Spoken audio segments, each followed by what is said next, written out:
like a flawless tragedy, I'm back. Welcome back to my channel. For this video, I thought it would be fun to draw a book-accurate Candyman from Clive Barker's short story, The Forbidden from the Book of Blood. Finally, a more spooky and dark illustration. If you are not into horror, that is totally fine. I have a few not-so-scary videos if you'd like to check them out. I really want to do more darker themed paintings, and I have a few styles in mind that I would like to incorporate.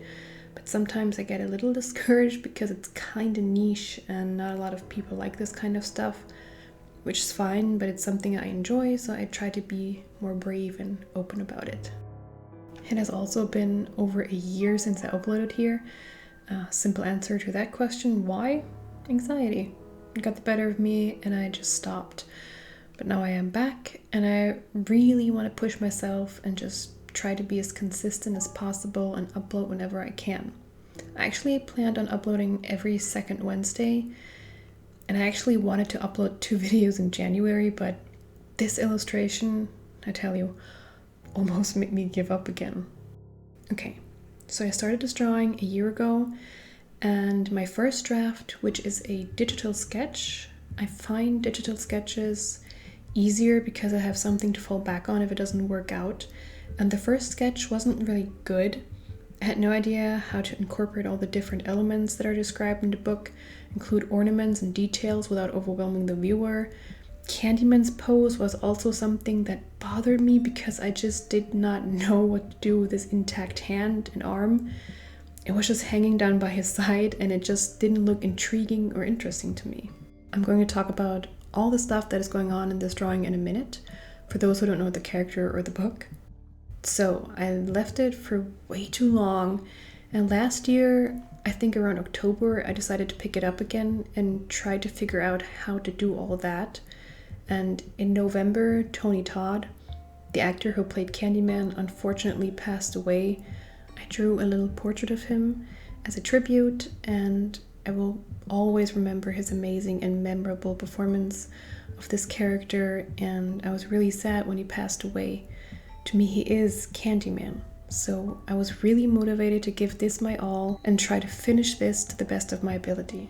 I knew from the very start that I wanted to lean on the Art Nouveau style, and that was quite difficult for me because my brain just cannot wrap itself around all these tiny details and shapes, but I really wanted to learn and include this and not let confusion discourage me again.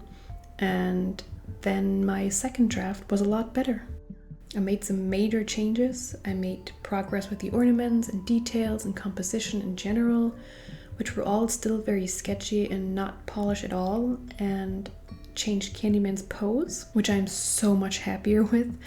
I came up with this beckoning pose when I was finished with the background, and when I included the sentence, he says, "Be my victim," to Helen, I thought he could hold out his hand towards the viewer like an invite.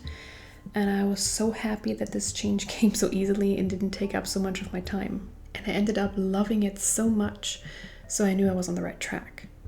I also elongated him a little bit because personally, I find the longer the limbs or the torso of the creature or character, the creepier.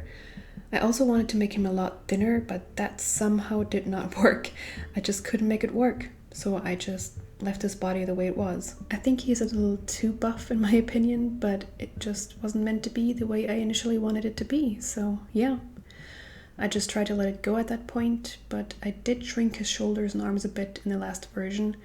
Now the composition of all the elements and pieces I was quite happy with, but I was not fully convinced of the pillars and the ornaments that surrounded them, but I knew I wanted to leave some negative space to let the drawing breathe a little and not overwhelm the viewer too much.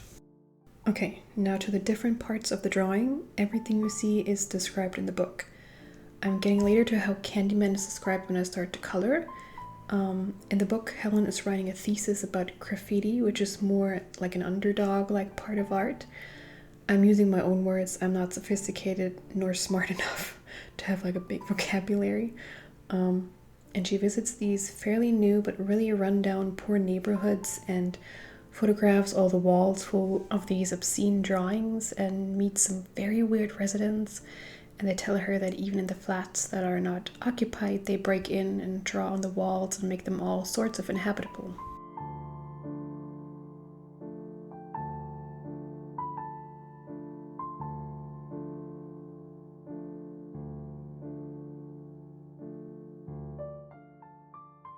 Of course, Helen's interest is piqued, and she visits those flats, and one particularly catches her interest.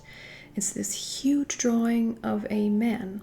His features are all very specific, his face all distorted and mouth wide open with irregular sharpened teeth. The door is used as its mouth and knotted strands that snake from his head above the walls and ceiling. I tried to get as close to the description as possible, but I also wanted it to match with the style that I was going for. I also looked up the official artwork of the story. I think it's the official artwork, I'm not sure. But the depiction of Candyman and that scene are very different from what I was going for, so I didn't lean on all that too much. When I transferred the second draft to paper, I wasn't happy with the ornaments. I just didn't like how it looked and made the drawing too crowded. And I played around with some ideas and ended up turning the sides into giant razors. Razors and candy are part of the story. They seem to be kind of an offering to him. I'm not going to go too deeply into the story. Maybe you'd like to read it yourself. And I obviously wanted to include them. But then it went all down south because my first time filming wasn't going so well. I wasn't convinced of the whole composition, and while I was inking the outlines, I just improvised a little. And at first I liked it, but the ornaments quickly made it look too crowded, and I also had a little mishap with the ink, as one does. And I was already contemplating giving up because I really did not want to start over again. And I just started to color it, and I was under the impression that when ink dries down, it stays. It can be moved or be reactivated with water. I was wrong. It started to bleed everywhere, and I was actually pleased with my self-mixed sepia tone because I didn't want to have these harsh black lines, especially with the hair, but I threw that out of the window in the end. I was so frustrated, but I was also super determined to finish this illustration, so I sat down and made a third, final draft until I was happy, and it's the one you are seeing now. I decided to color it first after I transferred it to paper, and mind you, please bear with me, the ugly stage lasts a while in this video. I wasn't sure if it's ever going to end, to be honest. I laid down the flat colors with inks, but I don't know what it was, but I struggled a lot during this process. I'm not sure if it's the inks themselves, if it's the water, or the paper, but the ink would create a really weird texture. I also just dove right in and had no real technique. I just realized really quickly to go from light to dark in stages, like with watercolors. But like I said, it had a weird texture, and I felt very limited with inks.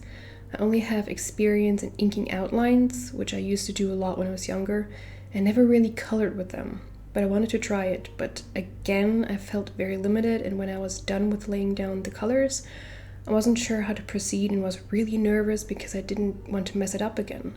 So I just slightly put down some shadows and thought about how to continue. Now, Candyman, in the book, we get a pretty good description of what he looks like. His skin is like buttermilk or a waxy yellow, rosy cheeks, thin blue lips, red eyes, and a colorful blood-stained patchwork suit. Now, he is described as being bright to the point of gaudiness. The color of his hair isn't mentioned, so I just assumed his hair is blonde, maybe a light saturated yellow. I wanted the skin and hair to differ in the yellow tones, so I decided to let the hair be super saturated and the skin to be more muted, washed out color. His torso is a rotted cave with a nest of bees sitting in there. I didn't want to make it too realistic and just make it a little more stylized and approachable. There is no mention of his ethnicity or age. This is just how I imagined him. Maybe a little more gaunt as how he is described, but still somehow appealing. It is also never stated which hand is intact and which side has the hook, so I just did what they did in the movie. Another thing were the bees. I hope you can see them amidst all of the other stuff that is going on.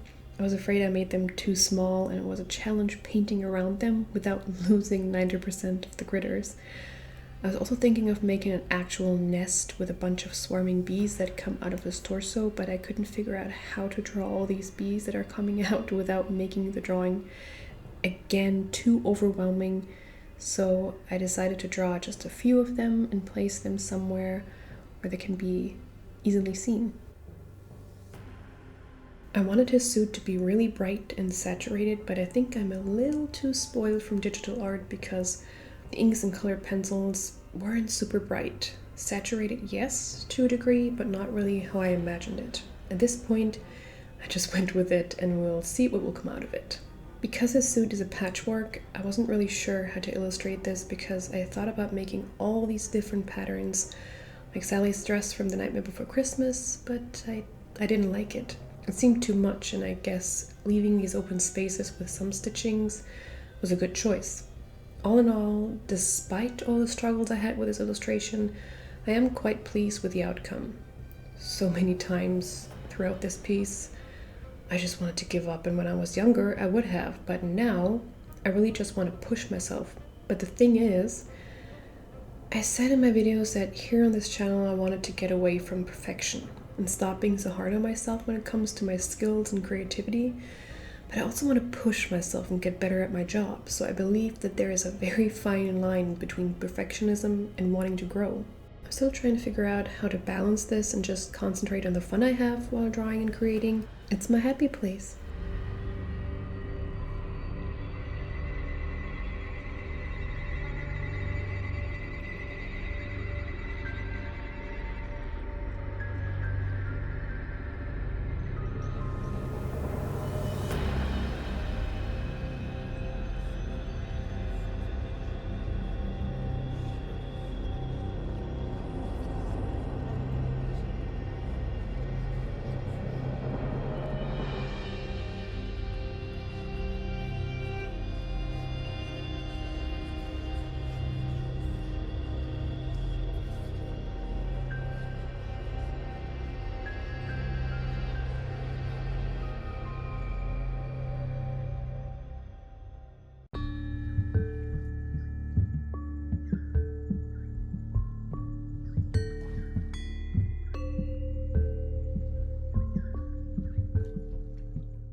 So as soon as I pulled out the Polychromos, I immediately felt so much better and so much more in control because I have the most experience with colored pencils, and I felt for the first time secure with the drawing.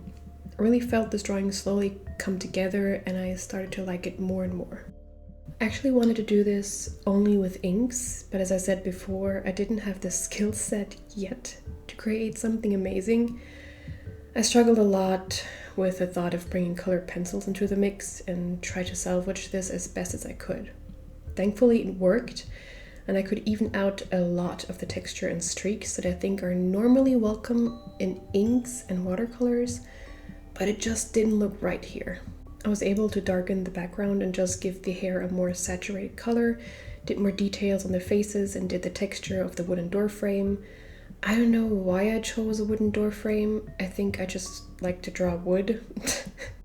Yeah, I gave the teeth a more grim and gross look, did more details on the tiny candy and razors. I actually am very happy with the fire, a bonfire that is also in the story. I did practice the fire with inks. I think that is the only time I actually practiced a technique because I was really afraid of messing that one up. It's also not realistic, I know that. I wanted it to be more stylized so it'll fit with the rest of the drawing. I was also super happy with the hives and honey in the lower corners, just to add to all the sweetness, and then I did the black outlines, which I actually wanted to do more sepia toned, but I was afraid of inking the outlines because the last time it didn't work so well. Everything started to bleed, and I know it would not happen here because I am done with the ink coloring part, but I wasn't so sure how they would act on top of colored pencils and before I would mess up the whole painting. I've gotten this far, I certainly did not want to screw up now, so I just took out my black Copic liners and defined some edges. Turned out not to look so bad in my opinion. I'm also quite pleased with the scroll at the bottom, and I was really glad that I was able to transfer the font and make it look somehow good.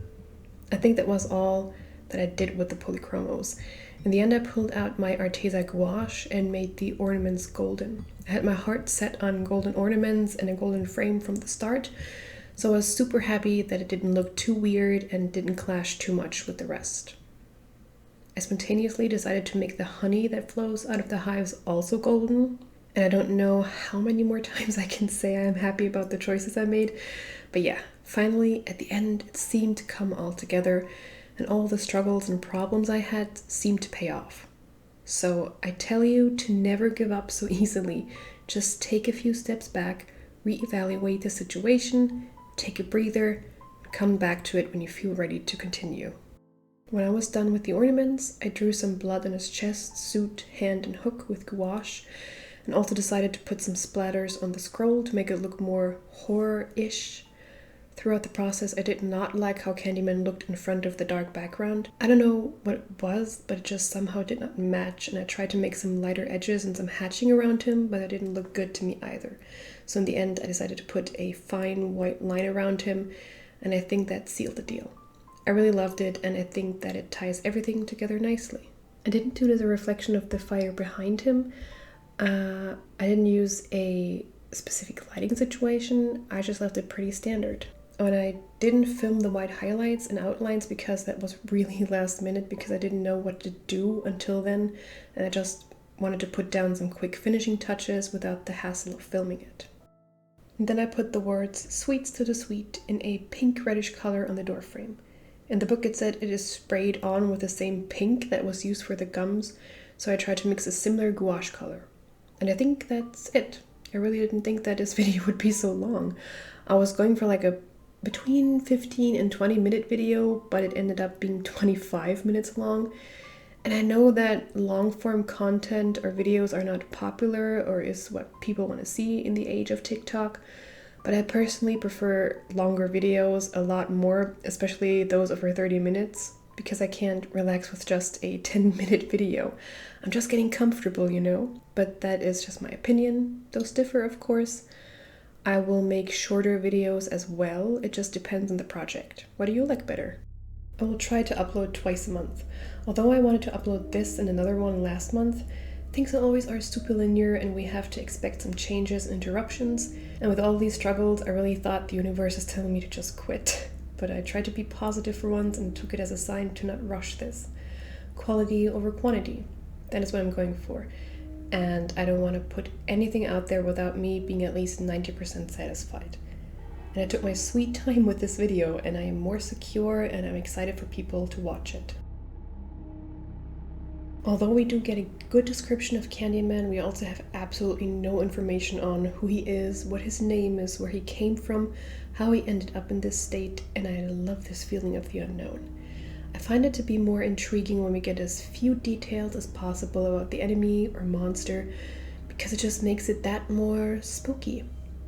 I mean, I do ask myself a lot of questions most of the time, and I do long for as many details as possible because it just gnaws on myself for not knowing, but most of the time it just takes the magic out of horror. It makes you feel safer and you kind of know what you are up against, but I think that's what horror is all about. To make you feel as uncomfortable and unsafe as possible. So I think this short story is a good example of that. I'm leaving you with my way too handsome version of Clive Barker's Candyman. I have nothing left to say. Like I said, I wasn't prepared for this video to be so long. So I hope you enjoyed it, and I will leave you with the rest of the video and some music without me blabbering over it. I'm really happy that you are here and hope you will stay a little longer. And hopefully I will see you in the next video. Stay spooky, stay whimsical. Bye!